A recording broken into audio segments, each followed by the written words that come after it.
Amin. Silakan duduk, Tuhan Yesus memberkati. Bukan karena melihat, tapi lihatlah dan kecaplah betapa baiknya Tuhan itu. Saatnya Anda melihat. Kebenaran diri kita bukan kebenaran doktrin yang dibuat oleh manusia. Dengan segala fenomena-fenomena yang terjadi, saudara, mungkin ngetren ya, diikuti banyak orang. Tetapi kita tahu bahwa kebenaran sesungguhnya hanya satu, namanya kebenaran. Banyak menganggap yang benar. Dan apa yang dilakukan, dijalani, dianggap itu benar. Makanya selalu mereka fokus di sana. Tapi firman Tuhan menjawab, banyak orang menyangka jalannya lurus, menyangka jalannya itu benar, dipertahankan, diperjuangkan, tetapi ujungnya pada maut. Memang endingnya baru mereka tahu, dan penyesalan selalu datang belakangan. Tapi kita bersyukur, waktunya Tuhan telah memberkati kita. Tema firman Tuhan hari ini, Tuhan memberkati dan menguduskan. Tuhan memberkati dan menguduskan. Apa yang dicari orang, berkat, keberhasilan, kesuksesan, kebahagiaan. Itu semua adalah dikemas di dalam blessing-nya Tuhan. Kemudian apa yang dikejar orang supaya dia hidup kudus, hidup suci, hidup berkenan. Banyak hal dilakukan untuk boleh memiliki kekudusan. Apakah itu dengan penyangkalan diri, dengan puasa, dengan doa, dengan mengasingkan diri, semedi, ya melakukan rutinitas-rutinitas yang lebih bernilai dalam tanda petik rohani menurut mereka. Supaya kudus. Jadi manusia banyak yang dilakukan bagaimana supaya diberkati dan bagaimana supaya kudus. Tapi sesungguhnya kita tidak bisa menerima berkat dan menerima kekudusan dari diri kita, dari usaha kita, kecuali dari Tuhan. Dalam Kejadian 2 ayat 1-3, demikianlah diselesaikan langit dan bumi dan segala isinya. Ketika Allah pada hari ke-7 telah menyelesaikan pekerjaan yang dibuatnya itu, berhentilah ia pada hari ke-7 dari segala pekerjaan yang telah dibuatnya itu. Lalu Allah memberkati hari ke-7 itu dan menguduskannya.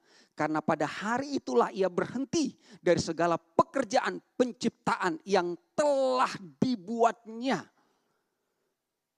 Ya, jadi diselesaikan semuanya. Setelah selesai baru dia berhenti. Yang mengerjakan adalah Tuhan. Dari awal sampai selesai adalah Tuhan. Jadi tidak ada kontribusi Adam manusia pertama di situ. Dan yang luar biasanya, apa yang telah diciptakan itu dan sudah selesai diberkati dan dikuduskan. Kapan? Hari ke-7. Sebelum hari ke-7 kan tentu ada hari pertama, kedua, ketiga, dan seterusnya. Next. Nah, hari pertama itu langit dan bumi, siang dan malam. Ya. Jadi Tuhan menciptakan langit dan bumi siang dan malam. Terus hari kedua cakrawala. Kemudian hari ketiga ada daratan, ada tumbuh-tumbuhan memisahkan air dan daratan, kemudian ada benda-benda penerang di langit, ada matahari, bulan dan bintang, itu hari keempat. Lalu di hari kelima, ciptakan ikan-ikan di laut, burung-burung di udara, dan hari keenam segala ternak, ya, dan manusia. Jadi ternak dan manusia diciptakan di hari yang sama. Makanya pri kemanusiaan dan pri kebinatangan tidak ada ya. Jadi hari ke-6 itu hewan dan manusia. Nah, kenapa ya? Minggu lalu lembu mengenal tuannya, keledai mengenal palungannya. Tapi orang Israel tidak, manusia. Jadi kok hewan malah lebih bisa mengenal daripada manusia sampai sejauh itu ya. Nah, Inilah apa yang telah diciptakan Tuhan dari hari pertama, kedua, ketiga, empat, kelima, dan enam. Selesai, finish. Lalu hari yang ketujuh, inilah yang Tuhan lakukan. Kembali kepada Kejadian 2 ayat 3. Lalu Allah memberkati hari ketujuh itu dan menguduskannya, karena pada hari itulah ia berhenti dari segala pekerjaan penciptaan yang telah dibuatnya itu. Kalau kita flashback lagi saudara, Tuhan sekarang telah membawa semua ciptaannya itu dari hari pertama, kedua, ketiga, keempat, kelima, keenam ada di hari ketujuh. Jadi tidak ada lagi pengulangan ke hari pertama, kedua, ketiga, keempat, kelima, dan ketujuh. Stop di hari ketujuh.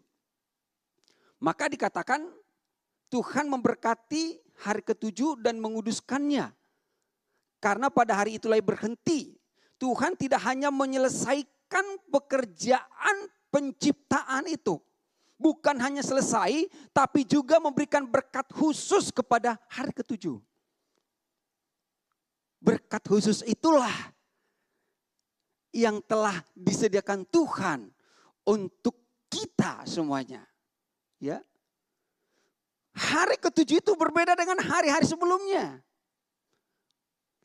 Karena hari pertama belum finish, hari kedua juga belum, hari ketiga juga belum. Ya, jadi berbeda dengan hari-hari sebelumnya. Ya, hari ini berbeda, hari ketujuh berbeda dengan 6 hari sebelumnya, karena tidak hanya menandai akhir penciptaan, ya akhir penciptaan, tetapi juga menjadi simbol penyelesaian dan kesempurnaan. Jadi saudara, Tuhan menyelesaikan pekerjaannya bukan hanya selesai, tapi sempurna. Bagi kita di dalam dunia pekerjaan kita, apakah itu di dalam marketplace, dalam bisnis, kita bisa menyelesaikan pekerjaan kita hari lepas hari. Atau ibu rumah tangga menyelesaikan pekerjaannya hari lepas hari. Apakah benar-benar selesai? Bisa juga ada yang keteteran. Yang kedua, dikerjakan memang benar. Udah buat cake, udah buat ini, tapi not perfect ya. Ada yang bantat, masak sop, keasinan, dan lain sebagainya. Itu manusiawi. Tapi Tuhan menyelesaikan itu dengan sempurna. Jadi kalau sudah sempurna, tidak ada lagi yang ditambah, tidak ada yang dikurang. Karena sudah sempurna. Karena sudah selesai, tidak ada lagi yang harus diupayakan. Tidak ada lagi yang harus dikerjakan, saudara, di situ. Nah, kemudian lanjut lagi, saudara ya. Jadi Tuhan memberkati hari ketujuh itu. Apa yang Tuhan lakukan? Tuhan memberkati dan menguduskan hari ketujuh. Di mana Adam dan Hawa memulai kehidupannya. Itulah hari bahagia bagi Adam dan Hawa.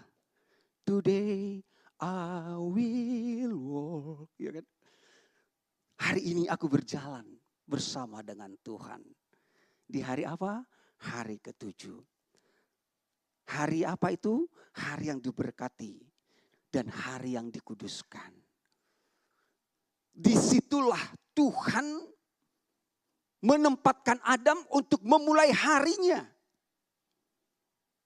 Makanya Mazmur mengatakan hari ini adalah hari yang Tuhan jadikan bagiku. Jadi hari yang kita jalani itu adalah hari yang Tuhan jadikan bagi kita. Ya.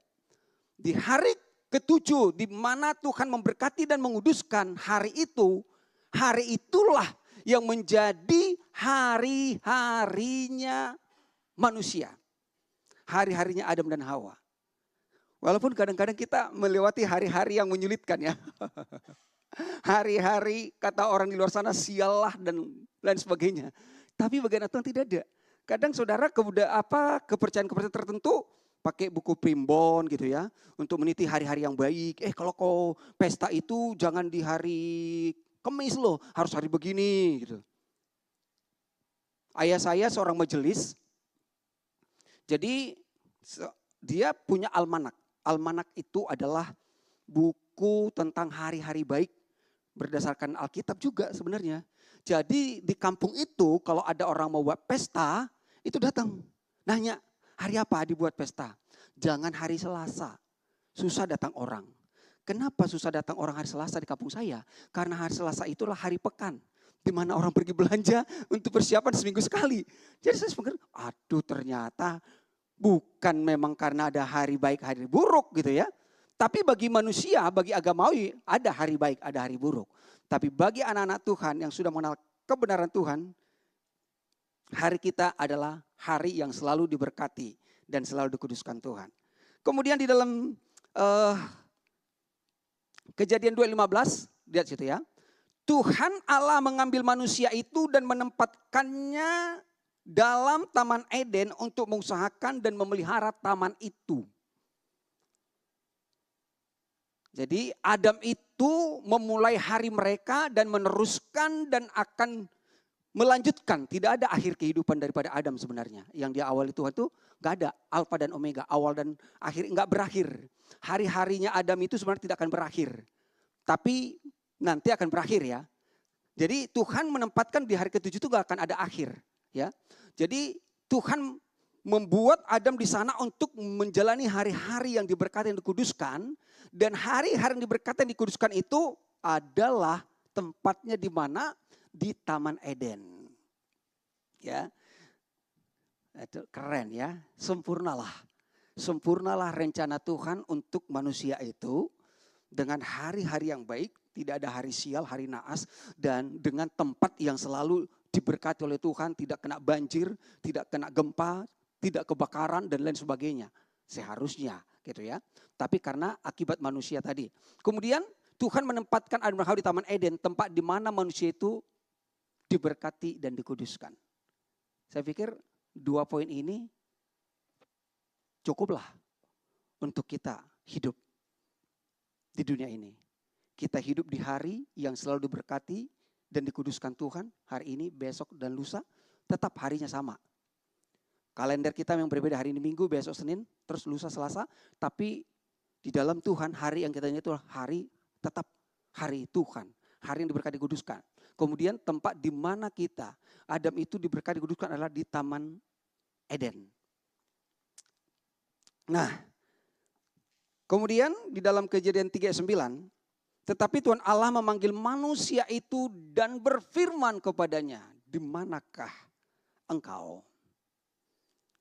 Tadi di mana manusia itu? Di Taman Eden. Sekarang sudah pergi ke Taman Mini. Ke alun-alun. Malam mingguan. Saudara, di manakah engkau? Aduh. Sebenarnya Tuhan gak perlu tanya. Tapi Adam perlu tahu posisinya di mana gitu. Ia menjawab, ketika aku mendengar bahwa engkau ada dalam taman ini, aku menjadi takut. Kok bisa takut? Ya, karena aku telanjang. Sebab itu aku bersembunyi. Lah, rasa takut dan telanjang membuat bersembunyi. Firman-Nya, siapakah yang memberitahukan kepadamu bahwa engkau telanjang?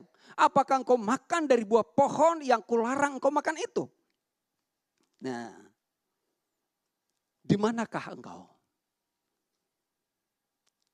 Jadi Tuhan mau mengingatkan Adam tentang posisinya.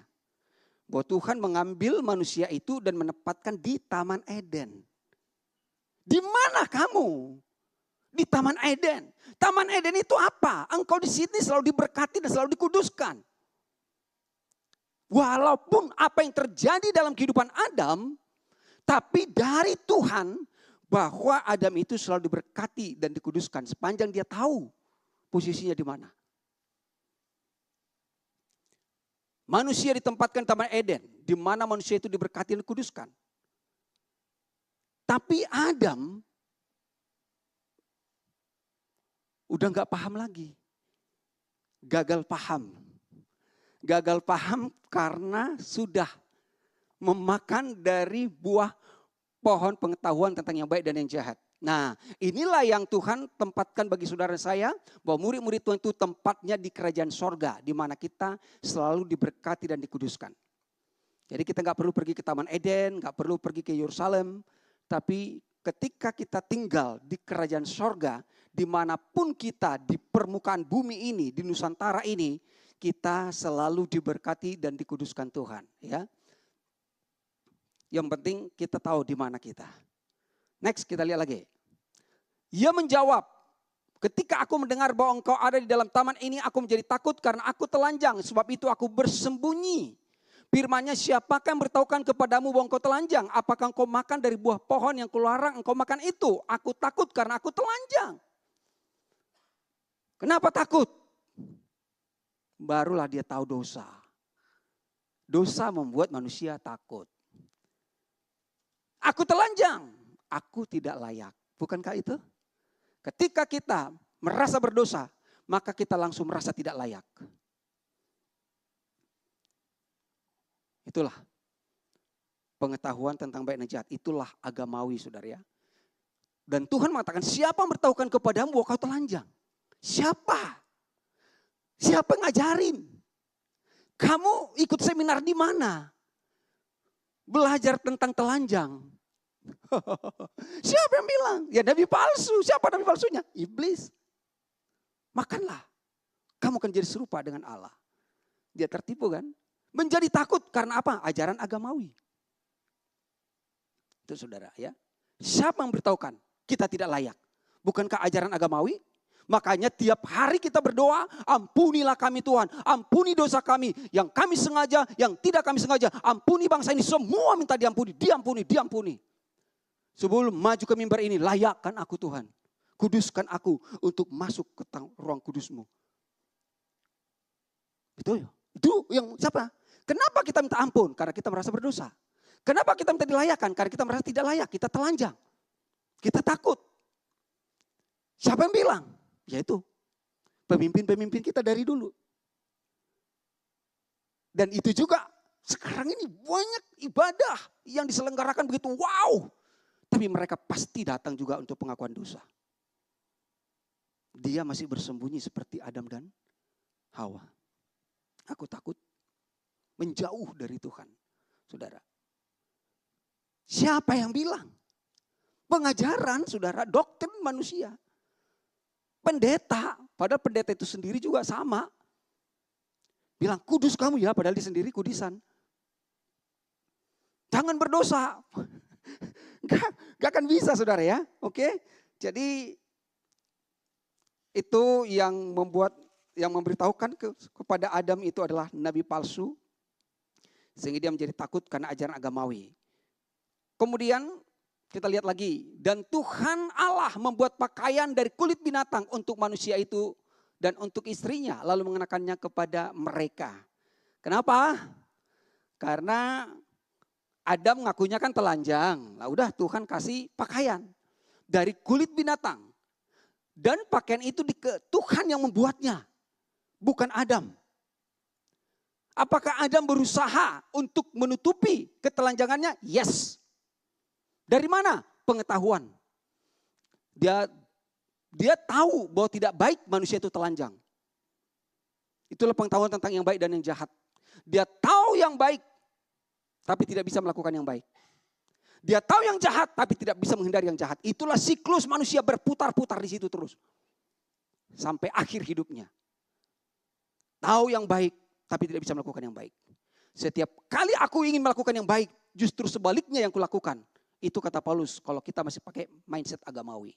Sekudus apapun, seagamawi apapun kita, sesaleh dan soleha apapun manusia, tetap aja ada. Ditutup semua dari atas sampai ke bawah, tetap aja ada. Celahnya ada. Ya. Jadi Tuhan membuat pakaian dari kulit binatang. Apa itu? Ada penumpahan darah, pengudusan yang akan dikerjakan oleh Tuhan kepada Adam dan Hawa. Supaya berkat dan kekudusan yang pertama itu tidak gagal. Supaya hari ke-7 itu tidak gagal. Adam gagal tinggal di Taman Eden. Adam gagal menjalani hari-harinya.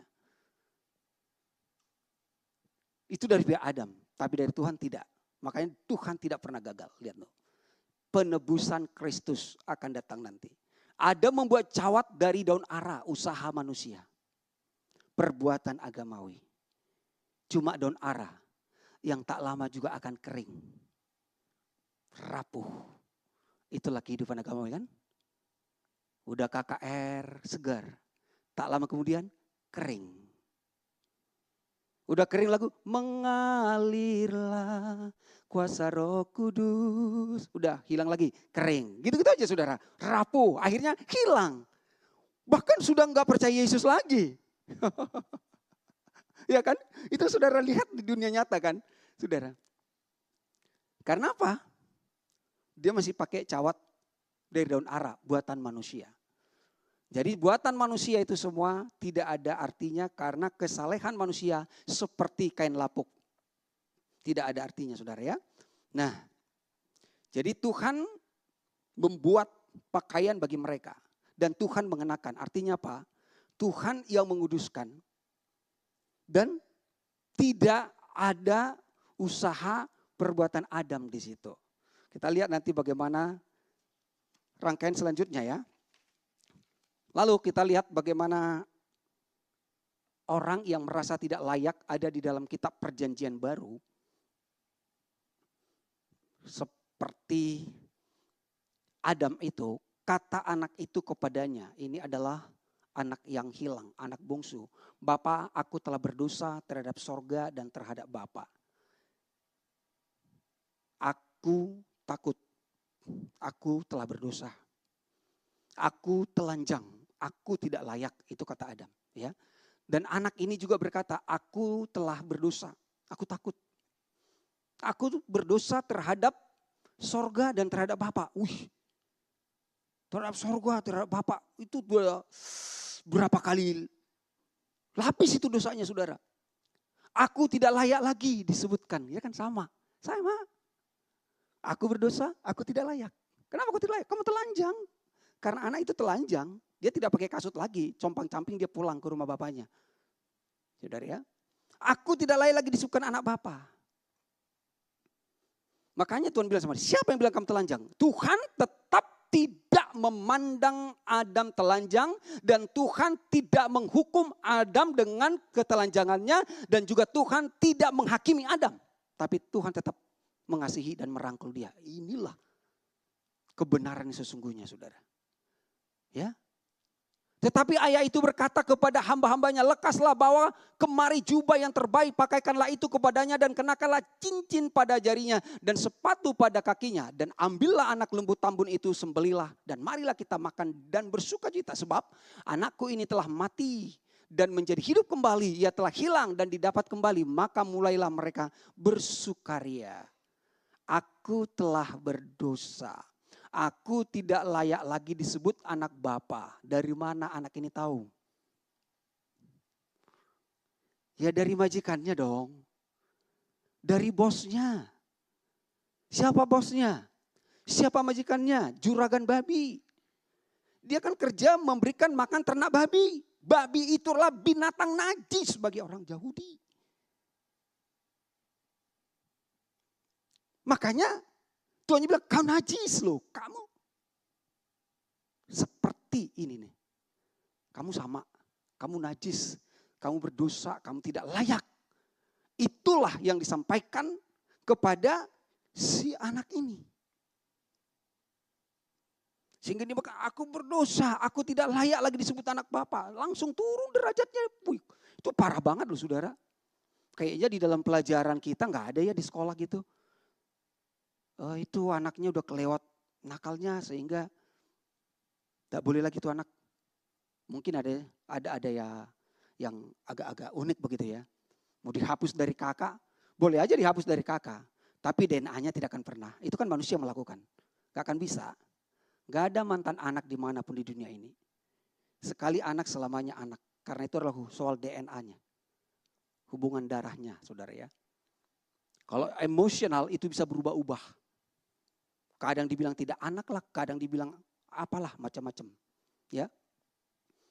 Jadi saudara, bagaimana anak ini merasa berdosa dan tidak layak. Coba, kita dulu pernah merasa enggak seperti itu ya. Kita ibadah, kita terus melayani, tapi kok hari-harinya kita merasa berdosa, merasa tidak layak. Jujurlah saudara ya. Itu berarti sebenarnya kita belajar dari mana? Padahal teologianya tinggi loh mereka yang ngajarin kita. Tapi itu seperti juragan babi itu saudara. Ya. Kita lihat lagi ya. Tetapi ayah itu berkata kepada hamba-hambanya, lekaslah bawa kemari jubah yang terbaik. Tadi Tuhan membuat pakaian untuk Adam. Sekarang papanya ambil jubah. Gak ada yang dibeli anaknya itu saudara. Lekaslah bawa kemari jubah yang terbaik. Tuhan membuat pakaian dari kulit binatang. Jubah yang terbaik, jubah itu hanya milik imam besar. Jubah yang terbaik, pakaikanlah itu kepadanya. Lihat, pakaikan. Kenakan, gitu ya. Pakaikanlah itu kepadanya. Jadi jubah dikenakan. Kenakanlah dan kenakanlah cincin pada jarinya. Dan sepatu pada kakinya. Dan ambillah anak lembu tamlu itu, sembelilah dia dan marilah kita makan bersukacita. Sebab anakku ini telah mati dan menjadi hidup kembali. Ia telah hilang dan didapat kembali, maka mulailah mereka bersukaria. Perhatikan, jubah yang terbaik menerima pengampunan dari Bapa. Sekalipun dosamu merah seperti kermiji, menjadi putih seperti salju. Sejauh timur dari barat, Tuhan membuang segala dosa, kesalahan dan pelanggaran kita. Tidak diperhitungkan dan tidak diingat lagi. Tuhan bukan pelupa, tapi memang dia tidak mau mengingat dosa. Manusia mana kalau misalnya kita berteman baik, lalu terjadi sesuatu yang tidak enak, yang mengecewakan. Coba Bapak, Ibu dan sobat muda yang kita ingat yang baiknya atau yang buruknya. Pasti lebih sering yang buruknya. Sampai makan pun tidak nafsu, tidur pun susah. Kalau mengingat yang baik-baik itu pres orangnya. Tidurnya langsung enak. Ya. Jubah yang terbaik menerima pengampunan Bapa. Sama seperti tadi Adam sudah dikenakan loh pakaian dari kulit binatang. Jadi Adam itu udah diampuni. Udah diampuni. Tinggal cepat atau lambat dia untuk menikmati kembali, ya itu tergantung. Sama seperti kita, udah nih. Tapi kita mau cepat atau lambat? Ya, jadi kasih jubah yang terbaik. Kemudian dikasih cincin, itu otoritas dari Bapa. Otoritas. Raja memberikan cincin. Dan kalau sudah meteraikan tidak boleh dibatalkan oleh siapapun. Artinya apa? Kamu adalah anakku dan tidak bisa dibatalkan oleh juragan babi. Yang mengatakan kamu najis, yang mengatakan kamu berdosa, kamu telanjang, kau tidak layak, engkau bukan lagi anakku. Kamu jadi budak di sini. No. Saudara. Kenakan dia cincin. Otoritas sudah diberikan kembali sama dia. Bukankah Adam dikasih otoritas? Apa kata Tuhan? Kuasai dan taklukkan. Saudara pun dikasih otoritas, kuasai taklukkan. Supaya kita tidak lagi digiring oleh nabi-nabi palsu, pengajaran-pengajaran yang aneh-aneh itu saudara. Bersyukurlah kepada Tuhan. Kita di bawah Tuhan, di house of grace. Tempat kerajaan sorga. Ya. Diberikan cincin, kenakan dia cincin. Otoritas. Karena nanti juragan babi akan masih muncul ada di sana. Nabi palsu akan muncul di sana. Tapi kau harus kenakan otoritas itu. Kuasai dan taklukkan. Bukan kita dikuasai, bukan kita taklukkan. Selama ini kita sudah terlalu lama dikuasai dan ditaklukkan. Sehingga kita berputar-putar seperti bangsa Israel di padang gurun. Gak pernah sampai ke tanah Kanaan. Itulah kebanyakan orang Kristen beragama. Oh saudara. Jadi jangan terpesona dengan kulit luarnya. Berikan dia cincin. Dan kenakan dia sepatu. Sepatu itu apa? Statusnya. Karena pada zaman itu ayah ini itu punya hamba. Punya asisten keluarga. Jadi yang membedakan anak tuan rumah dengan asistennya adalah bahwa si anak itu ada kasut. Ada sepatu, tapi yang lain itu kaki ayam. Dan anak itu pulang sudah tanpa sepatu. Makanya dia tidak layak lagi, sama kayak Adam, udah telanjang. Itu udah telanjang, itu menghina dirinya saudara. Ya, makanya dikatakan oke, aku jadi hambamu saja. Dan siapa yang memulihkan? Bukan dia. Nggak ada harga yang dibayar si anak. Oh kamu training dulu, pemuritan dulu, dibaptis dulu, begini dulu, baru diterima kembali ke rumah Bapak. No. Kamu tidur di teras dulu ya. Nanti baru ke ruang tamu, baru nanti bisa masuk kamar. Nggak ada saudara. Langsung lihat di bawah ya. Jadi kenakan dia jubah yang terbaik, selalu diampuni. Kenakan dia cincin, kenakan dia sepatu, selalu diberkati Tuhan. Ya, selalu dikuduskan dan selalu diberkati Tuhan. Jadi artinya apa? Di rumah bapaknya, anak itu selalu diampuni dan selalu diberkati. Di rumah bapaknya, di rumah ayahnya, anak itu selalu diampuni dan selalu diberkati. Karena ketika kita lihat saudara, kalau kita baca ayat itu nanti, waktu anak itu pulang, ayahnya yang berlari. Jadi keinginan anak itu yang besar untuk pulang, lebih besar keinginan ayahnya untuk berjumpa dengan anak itu. Kenapa enggak dari dulu kamu pulang? Ayahmu sudah lama menunggumu. Ayah sudah menyediakan semua bagimu. Aku sudah sediakan jubah yang terbaik supaya kau selalu diberkati, diampuni. Kau tidak pernah merasa tidak layak. Aku sudah berikan cincin kepadamu supaya kau tahu kau punya otoritas. Kamu tidak perlu pergi kemana-mana. Ini aku sepatu berikan padamu supaya kau tahu statusmu. Andaikan kau tergelincir, engkau jatuh, engkau tetap anakku. Seorang orang tua akan selalu mengangkat anaknya, saudara. Mohon maaf, anak-anak yang kadang kurang tahu diri. Tapi orang tua sudah memberikan yang terbaik untuk anak. Tapi anak kadang-kadang kurang, titik-titik. Nanti tersinggung anak-anaknya. Karena di sini semua udah keluarga-keluarga bahagia. Ya. Oke, next kita lihat lagi. Sedikit lagi saudara ya.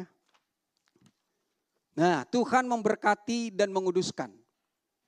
Jadi udah jelas kita lihat mewakili ya di perjanjian lama Adam dan Hawa yang gagal, merasa berdosa dan tidak layak. Dikenakan pakaian oleh Tuhan sendiri, dan anak yang hilang ini juga merasa berdosa dan tidak layak, udah dikenakan jubah yang terbaik. Kembalikan kepada status dan diberikan kuasa ya. Tuhan memberkati dan menguduskan dalam 2 Korintus 5 ayat 21. Dia yang tidak mengenal dosa telah dibuatnya menjadi dosa karena kita, karena Adam, karena anak bungsu itu. Dia yang tidak mengenal dosa telah dibuatnya menjadi dosa karena kita, supaya di dalam dia kita dibenarkan oleh Tuhan. Bukan jubahmu, bukan pakaianmu. Tapi pakaian yang dari Tuhan, jubah yang dari Tuhan. Itulah darah Yesus Kristus. Darah yang tidak bercacat, tidak bernoda. Yang menguduskan satu kali untuk selama-lamanya. Pakaian yang dibuat manusia akan usang dan harus beli yang baru lagi. Tapi darah Yesus, itulah yang menguduskan kita. Di dalam Kristus kita telah dibenarkan. Kalau dibenarkan tidak ada lagi dosa, tidak ada lagi merasa tidak layak, dikuduskan dan diberkati. Itu yang dilakukan Tuhan. Dalam Roma 5:18. Sebab itu sama seperti oleh satu pelanggaran. Semua orang telah beroleh penghukuman. Pelanggaran siapa? Adam. Semua orang beroleh penghukuman. Demikian pula oleh satu perbuatan kebenaran. Perbuatan kebenaran siapa? Pendeta. Siapa? Pemimpin-pemimpin agama. Siapa? Imam-imam. No. Perbuatan kebenaran siapa? Satu orang. Yesus Kristus. Cinta segala bangsa di dunia ini. Apapun agamamu, apapun kepercayaanmu. Yesus cinta kepadamu. Dia datang bukan membangun agama Kristen. Dia datang bukan orang Israel untuk orang Yahudi. Karena begitu besar kasih Allah akan dunia ini. Semua dunia ini dikasihi Tuhan. Kasih itu menunggu. Sampai kapanpun. Kita nggak tahu, mungkin di detik-detik terakhir dalam kehidupan seseorang, dia bisa mengatakan, Tuhan, aku percaya padamu. Ya. Oleh satu perbuatan kebenaran semua orang beroleh pembenaran untuk hidup. Semua orang beroleh pembenaran, semua orang, amin. Semua orang. Nah, kan Pastor Hongis bilang, jangan kau bilang orang dipilih, kamu saja dipilih. Semua orang pertama beroleh pembenaran, dikuduskan. beroleh pembenaran, dikuduskan oleh korban Kristus. Untuk hidup, diberkati. Bagaimana kau hidup kalau tidak ada berkati? Ya, jadi kita sekarang beroleh pembenaran, dikuduskan. Untuk hidup, diberkati, dikuduskan, diberkati. Sama saudara ya. Apalagi, di dalam Kristus semua orang beroleh pembenaran untuk hidup, dikuduskan. Itulah pembenaran Tuhan berikan bagi kita. Pembenaran, dibenarkan. Kita tidak punya kebenaran. Walaupun banyak orang membangun kebenaran sendiri. Ya, diberkati. Sejauh apapun orang melangkah untuk mengejar berkat itu saudara, dia tidak akan pernah bisa menerima yang maksimal untuk membawa pada kehidupan. Tapi berkat dari Tuhan adalah membawa kepada kehidupan. Tapi dari pengetahuan manusia itu membawa kepada kematian. Kalau kau makan, kau akan mati. Tapi berkat dari Tuhan membawa pada kehidupan. Akulah jalan, kebenaran yang menguduskan dan kehidupan yang memberkati. Hanya Yesus. Berikutnya. Kejadian 2 ayat 2. Ketika Allah pada hari ke-7 telah menyelesaikan pekerjaan yang dibuatnya itu. Berhentilah ia pada hari ke-7 dari segala pekerjaan yang telah dibuatnya itu. Jadi kapan Tuhan berhenti? Hari ke-7. Kenapa berhenti? Karena Tuhan telah menyelesaikan pekerjaannya dengan sempurna. Kita enggak, semua pekerjaan saudara pasti ada teamwork yang mengerjakan ya. Seorang arsitek yang hebat untuk mendesain sebuah gedung bangunan, dia tidak akan bisa mengerjakan. Pasti banyak di sana yang ikut ambil bagian. Banyak di sana yang punya kontribusi. Walaupun mungkin kita lihat, wow bagus banget ya. Siapa yang punya? Siapa arsiteknya? Kadang kita lupa siapa yang bangun. Kuli-kulinya yang bangun itu siapa? Gak dikenal orang. Tapi lihat, Tuhan tanpa bantuan siapapun. Jadi kita ini gak ada bisa membantu Tuhan ya. Tuhan menyelesaikan pekerjaannya sudah dengan sempurna. Dari pertama, kedua, ketiga, empat, lima, enam, tujuh. Nah kemudian dalam Yohanes 19 ayat 30. Sesudah Yesus minum anggur asam itu berkatalah ia, it is finished, tetelestai. Sudah selesai. Lalu ia menundukkan kepalanya dan menyerahkan nyawanya. Yesus telah menyelesaikan pekerjaannya dengan sempurna. Jadi siapa? Di perjanjian lama Tuhan menyelesaikan dengan sempurna. Perjanjian baru Yesus menyelesaikannya dengan sempurna. Terus yang coba-coba ambil bagian ya mereka antara perjanjian lama dan perjanjian baru. Itulah yang mix gitu ya.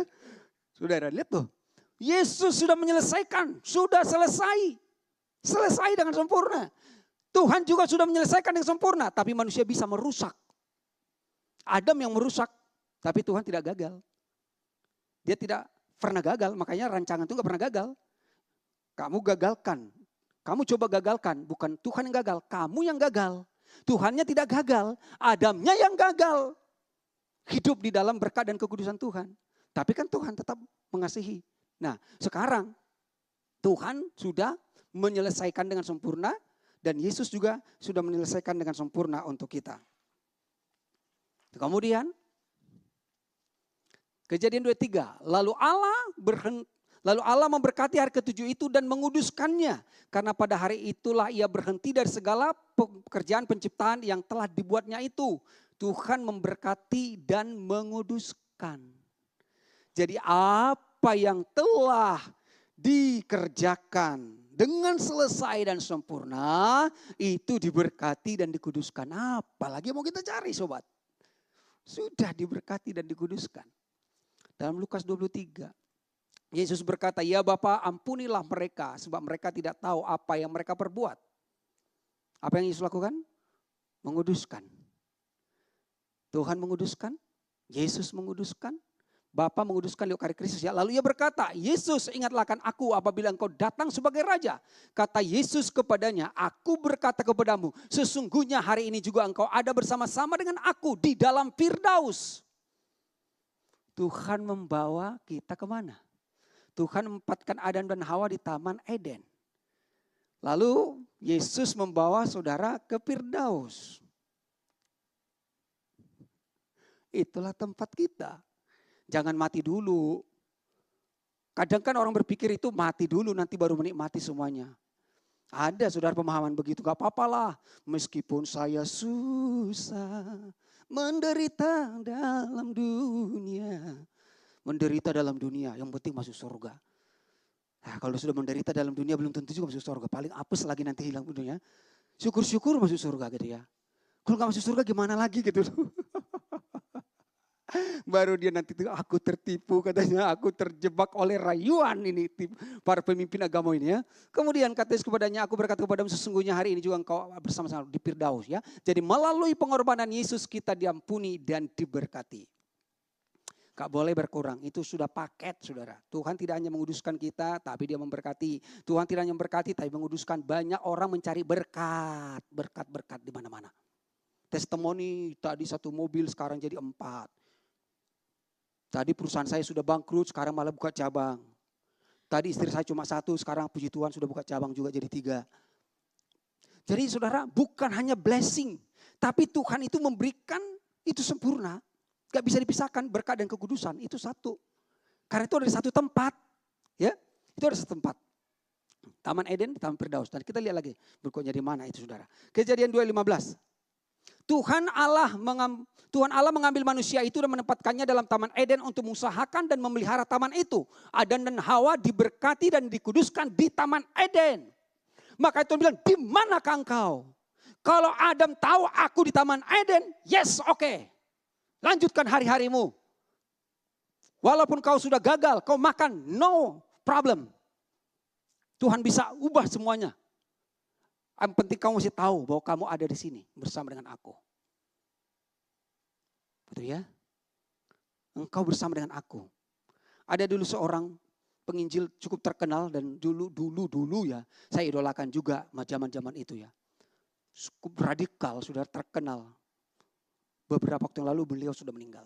Dia bilang begitu, di dalam Kristus. Andaikan aku harus ke neraka pun, I'm ready. Kalau ada Yesus di sana. Karena neraka pun akan jadi padam. Itu hanya contoh yang mungkin bukan sesuatu yang perlu dibahas gitu ya saudara. Tapi artinya apa? Walaupun Adam gagal, kalau dia mesti tahu dia ada Taman Eden itu, di manakah engkau? Apakah engkau sadar bahwa aku mengasihimu? Aku Tuhan yang memberkatimu, aku Tuhan yang menguduskanmu, gak apa-apa. Anak salah jatuh, melakukan kesalahan, kalau dia sama bapaknya, sama mamanya, gak apa-apa. It's okay nak, come on, gak apa-apa. Udah pecah. Keramik yang bagus, gak apa-apa, bisa diganti kok. Atau mungkin kita, lebih mahal keramik ini daripada kamu. Gak mungkin, orang tua mana sih? Manusia kan nilai harganya masa lebih mahal keramiknya. Ada juga sih, kadang-kadang orang tua yang yang emosinya tidak terkendali ya. Kayak di kampung saya gitu ya. Kalau anak-anak nakal itu kebun binatang keluar. Yang satu si monyet, ini si kambing, ini si ini, gitu loh saudara. Itu orang tua. Tapi itu dulu, sekarang gak ada lagi. Itu masa lalu saudara ya. Oke, kita lihat lagi saudara. Lukas 23:43 di sini. Kata Yesus kepadanya, aku berkata kepadamu sesungguhnya hari ini juga engkau ada bersama-sama dengan aku di dalam Firdaus. Jadi orang percaya diberkati, dikuduskan di kerajaan sorga. Oke, jangan gak usah cari googling di Taman Firdaus, terus kita mau pindah ke Taman Firdaus, enggak. Di mana engkau ada, itu Anda ada di dalam kerajaan sorga. Setiap tanah yang diinjak telapak kakimu itu adalah tanah yang diberkati dan dikuduskan bagimu dan engkau diberkati oleh Tuhan. Ya, karena di padang gurun pun Tuhan bisa memunculkan mata air yang berbual-bual.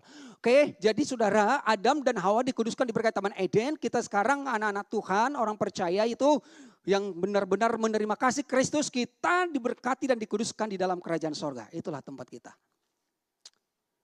Kemudian Matius 6 ayat 9. Karena itu berdoalah demikian. Bapa kami yang di sorga, dikuduskanlah namamu, datanglah kerajaanmu, jadilah kehendakmu di bumi seperti di surga. Datanglah kerajaanmu. Tuhan memberkati kita dengan berkat kerajaan sorga. Jadi gak ada usaha kita di situ. Tuhan sendiri, Yesus yang mengatakan. Jadi doa kita itu. Jadi kita gak minta-minta lagi sebenarnya dalam berdoa. Minta ini, minta itu enggak. Kerajaan sorga sudah datang, tinggallah di sana. Jadilah kehendakmu, Tuhan menguduskan kita karena itu kehendaknya. Jadi kita diberkati dan kita dikuduskan. Kehendak itu menguduskan kita, gak ada yang lain. Supaya kita selalu merasa aman. Ya Abah, Bapak. Jangan sampai takut gitu loh. Banyak orang takut sama Tuhan. Gak berani menghampiri Tuhan, saudara ya. Kerajaan Tuhan itu di mana? Ada di bumi ini. Ada di Jakarta ini, ada di seluruh bumi ini saudara ya. Kerajaan sorga itu ada di bumi ini, kerajaan Tuhan ada di bumi ini. Jadi kerajaan sorga itu tempat, kerajaan Tuhan itu ya Tuhanlah yang jadi rajanya. Jadi bukan raja Gogok ya, tapi Tuhan yang menjadi rajanya. Kita tinggal di dalam kerajaan Tuhan, kerajaan sorga. Karena manusia ini banyak raja-rajanya sekarang. Banyak raja-rajanya, Akri paling tahu itu. Kalau kita ada cara Batak semua, raja akan muncul. Raja Hatta, raja ini, semua muncul. Jangan salah-salah melangkah. Harus sediakan kepala babi untuk penebus salah. Ya, jadi saudara ini yang Tuhan berikan kepada kita. Kemudian, nah Tuhan memberkati yang menguduskan itu di dalam Yakobus 1:17. Inilah berkat Tuhan bagi saudara dan saya. Setiap pemberian yang baik. Ya, dari hari pertama, kedua, ke-6 sampai ke-6, setiap pemberian yang baik, setiap. Jadi enggak satu hari lo dikerjakan, 6 hari. Setiap pemberian yang baik dan setiap anugerah yang sempurna. Karena manusia tidak sekali gagal, jatuh dan jatuh lagi. Selalu ada anugerah. Kenapa enggak dibilang dan anugerah yang sempurna, tapi setiap. Bukan berarti banyak anugerah, tapi anugerah itu enggak bisa dideskripsikan gitu ya saudara. Ya. Selalu ada bagi saudara, selalu ada. Walaupun Anda di titik terendah sekalipun yang merasa kau tidak layak, udah waduh gimana ya saudara ya. Tapi selalu ada anugerah. Pengampunan dari pendeta terbatas, dari orang tua pun ada syaratnya. Berulang kali aku mencoba. Tapi akhirnya aku tidak sanggup juga. Sampai di sini kita akhiri. Itu kalau manusia. Tapi dari Tuhan ini luar biasa. Setiap pemberian yang baik dan setiap anugerah yang sempurna datangnya dari atas. Dia bilang apa? Dari atas. Bukan dari laut yang asin. Dari atas. Diturunkan dari Bapa segala terang. Bapa segala terang, tidak ada gelap. Padanya tidak ada perubahan atau bayangan karena pertukaran. Tuhan memberkati dengan setiap pemberian yang baik. Tuhan menguduskan dengan anugerah yang sempurna. Jadi berkat itu tidak pernah berubah dalam hidup kita. Kekudusan itu gak pernah berubah dalam hidup kita. Next, kita lihat lagi. Nah, setiap pemberian yang baik ini saudara ya, berkat ya kan. Setiap pemberian yang baik dan setiap anugerah yang sempurna datangnya dari atas, diturunkan dari Bapa ya. Berkat itu adalah pemberian yang baik. Jadi gak setengah baik saudara. Perfect. Jadi berkat yang datang dari Bapa itu adalah pemberian yang baik. Kekudusan itu adalah anugerah yang sempurna. Jadi apa lagi yang kita cari saudara ya? Kita menerima pemberian yang baik, kita menerima anugerah yang sempurna, datangnya dari Bapa, Bapa segala terang. Dan itu kita terima di mana? Di kerajaan sorga. Di ruang kudusnya Tuhan. Ya. Dalam bulan-bulan ini kita sudah semakin paham itu saudara, kita sekarang di mana? Di ruang kudus. Ruang kudus engkau selalu diberkati dan selalu dikuduskan. Dan beberapa minggu yang lalu dikatakan di ruang kudus bukan kita nggak pernah mengalami sesuatu dalam hidup kita. Masih bisa, tapi di mana engkau? Aku di ruang kudus, oke, bangkit lagi. Rugi ya, ditipu ya, kecolongan ya, no problem. Aku gantikan kata Tuhan. Yang penting kau di sini, stay di sini. Ya saudara ya, selalu dikuduskan dan selalu diberkati. Kemudian.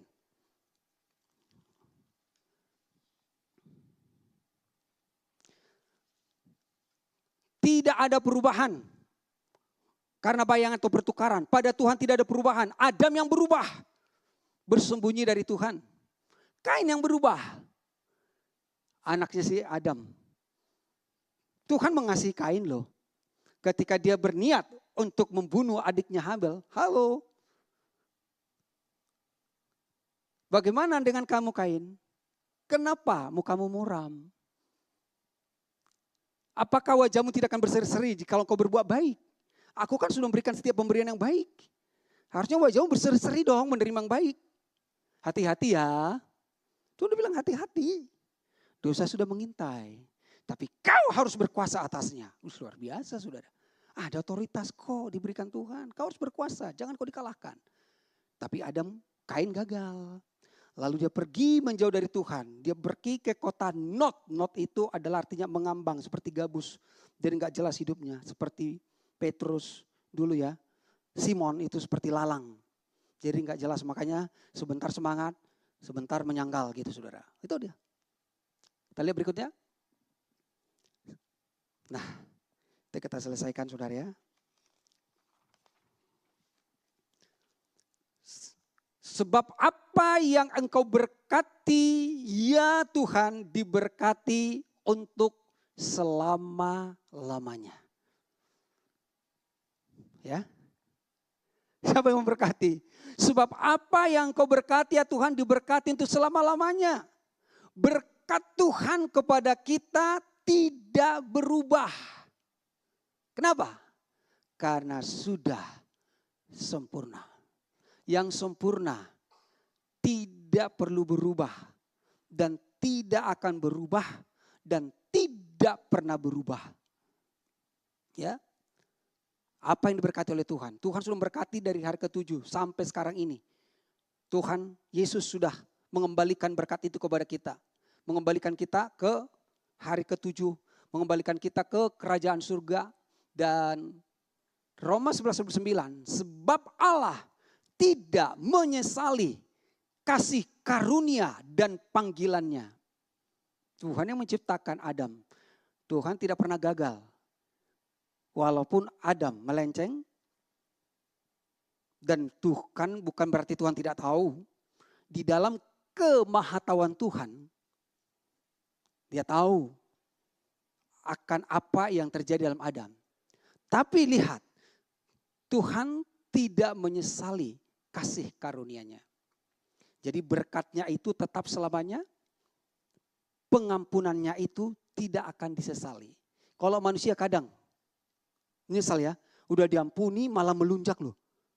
Udah janji nggak melakukan lagi, nggak ngulangin. Aduh, tahu begini ngapain saya ampunin dia.